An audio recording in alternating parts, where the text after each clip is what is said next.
தினம்தோறும் விளக்கேற்ற நல்ல எண்ணெய் இதயம் நல்லெண்ணெய்.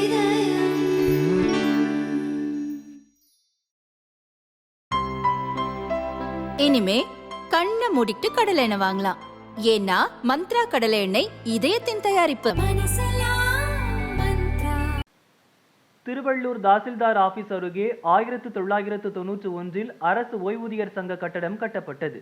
அந்த கட்டடம் அருகில் அரசுக்கு சொந்தமான 51 சென்ட் நிலத்தை தனியார் சிலர் ஆக்கிரமித்தனர். பைக், கார் ஸ்டாண்டு நடத்த குத்தகைக்கும் விட்டனர். சென்னை டு திருப்பதி சாலையில் 32 வருடமாக இருந்த ஆக்கிரமிப்பை அதிகாரிகள் யாரும் கண்டுகொள்ளவில்லை. திருவள்ளூர் ராஜாஜி சாலையில் நகராட்சி பள்ளி போதுமான இடவசதி இல்லாமல் செயல்படுவதை கண்ட அப்பகுதி மக்கள் தாசில்தார் ஆபீஸ் அருகே ஆக்கிரமிப்பை அகற்றி அங்கு பள்ளிக்கு புதிய கட்டடம் கட்ட வேண்டும் என கலெக்டருக்கு கோரிக்கை வைத்தனர்.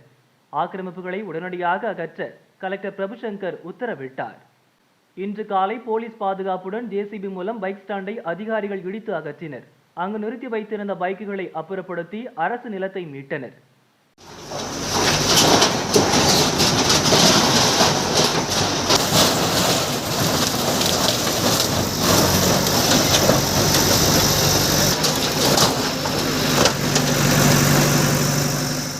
மீட்கப்பட்ட நிலத்தின் மதிப்பு 51 கோடி ரூபாய். அரசு நிலத்தை தனியார் ஆக்கிரமித்து குத்தகைக்கு விட்டது பற்றி போலீசார் வழக்கு பதிவு செய்து விசாரிக்கின்றனர். அரசு ஓய்வூதியர் சங்கத்திடமும் விசாரணை நடத்தப்படும் என அதிகாரிகள் கூறினர்.